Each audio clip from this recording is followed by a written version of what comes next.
Welcome to Homemaking with Mima. My name is Wendy, and in today's video, I'm gonna prep my pork steaks so that I can can them. And I'm gonna bring you along with me. So my thought was, I need to defrost these two chest freezers, and I can only do one at a time because one is really full. And I thought to myself, well, now's a good time to force myself to can some of the things that I still need to can. I already pulled out the plums that I have in here. I'm going to make some plum jelly with that. And I'm going to dig out my ham steaks.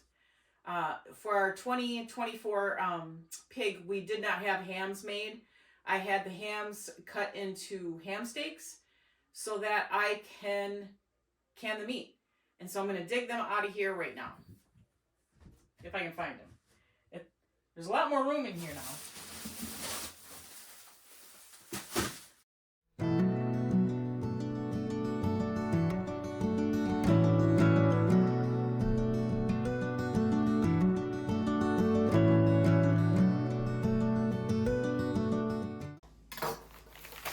So what I am going to do is cut these ham steaks into about 1-inch cubes so that when I put them in the jar, I'll have 1-inch cube pork.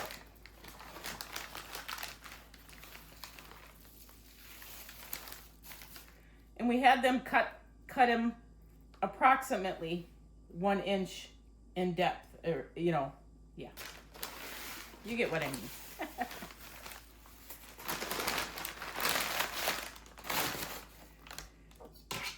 So now we know we're going to have a bone. I am going to be saving those. I'll cut one here just to kind of give you an idea of how I'm going to do it. I'm going to cut around the bone. And this is future pork broth. I just made some. Not going to make any more, but these can be put in the freezer.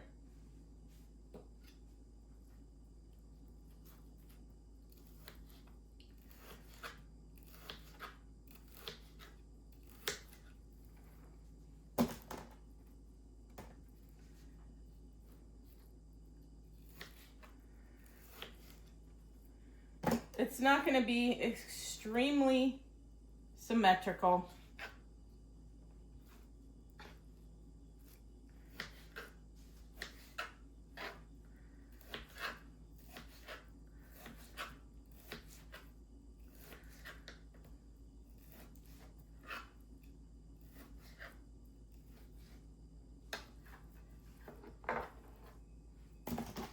So that's how I'm going to do all of these.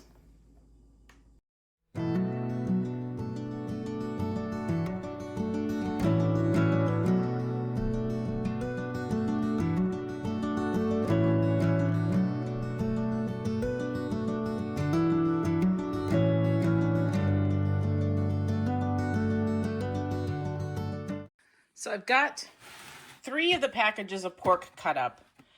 Here's the pork scraps I'm going to freeze in my freezers. I'm going to use my Presto canner today, and I don't know how many pints, because I'm going to do this in pints. I'm going to be able to fit in there. So I just did half of the pork, and I can do the other half, not tomorrow, but the day after, I believe. So I'm going to do like I do with the chicken and the beef, is I'm going to pre-cook it. And then I'm going to put it into this bowl. Now, the reason why I do this, you do not have to do this. I do this because it helps so that the end product doesn't have all that stuff floating around in the jar. You do get some, but you don't get as much. And what that is like the blood, and there is no blood in this pretty much, but you'll see, I'll bring you along. It'll be floating on this water. This is clean water. So what I'm going to do is I par cook it. I want to say I do it for about a minute. And I'll just bring you along so you can see the process. And it really does help. If you've seen my canning jars downstairs, there's not a lot of stuff floating around in them in my meat. So what you want to do is you want to bring this water to a rapid boil, which it is at a rapid boil right now. I'm wearing a glove. I usually don't need to wear a glove because this is for my family, but such dry skin, I have a little crack on my finger, so I don't want to deal with that. We don't put it all in there at one time. You just put some of it in there. Because you'll see why. You got to fish it out and you won't be able to see it. And you can see that it's cold, so it's going to bring that temperature down.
So I've got most of it complete. I'm going to get the last of this in there.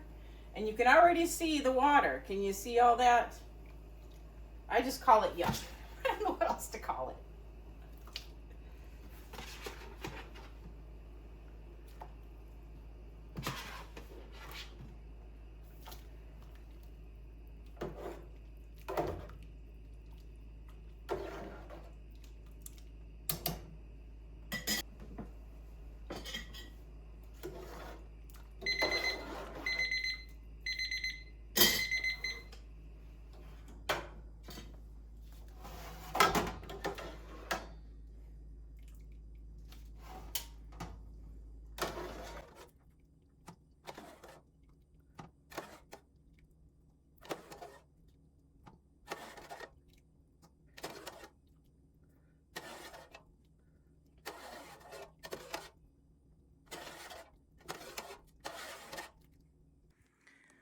So now I'm going to bring you in for a closer look. You can see it's all kind of settling at the bottom here.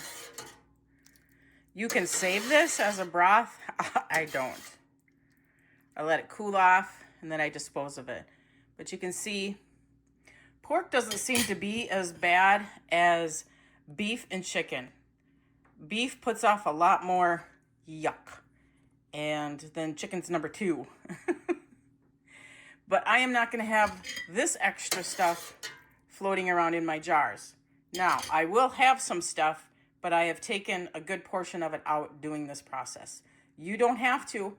You can do it straight from after you cut it and can it that way. But I just like my jars to look a little bit better because when my family sees this floating around in the jar, they question it. The canning process that I'm going to do today is like a cold canning. This is cooled down to room temperature. So, and my water's room temperature. I'm using my Brita filtered water. All I'm going to put in here is the pork and water, and it'll make its own broth when it does the processing. You want a 1-inch head space, which on here, you're going to set this right on the rim, right to there. So this is going to be your 1-inch head space. After you get the water in there, you do have to debubble because it is a solid product and you may have to add more water. And so I'm just going to bring you along to watch.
So I have them all in there, and this does state that I can get, yep, 7 wide mouth pint jars in there, and it was correct.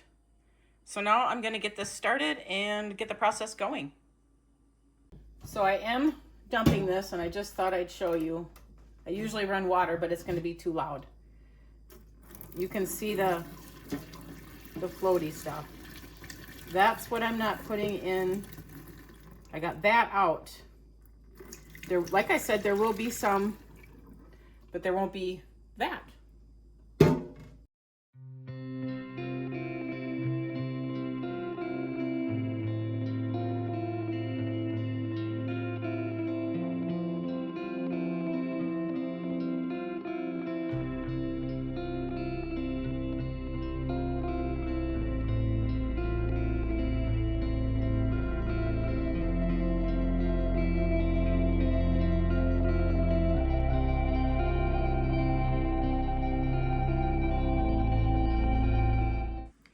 Coming in for a closer look, you can still see just a bubbling away. And you can't see, there is some yuck in there. But can you imagine if I didn't do what I did? There'd be more yuck. That's what I call it. So the pork, this half is done. And I got 2, 4, so I got 7 pints. I always cover them up. And they're gonna sit there till tomorrow morning, and I will check the seals, wash them up, label them, and put them down on my canning shelf. And I did use the USDA Complete Home Canning Guide. I'll put a link to that in the description box below. I believe it is free online, but if you want a hard, if you want like a hardcover, you do have to purchase it. And I decided I have enough time today, the day's not over with yet. I'm going to can the rest of that pork in quarts so that we have larger containers as well. So that's my plan with the rest of that pork. I want to thank you so much for joining me today. If you like this kind of content, please give it a thumbs up, subscribe to the channel. Hit that notification bell if you are subscribed so it will prompt you to new videos coming out. And I want you folks to make it a really great day.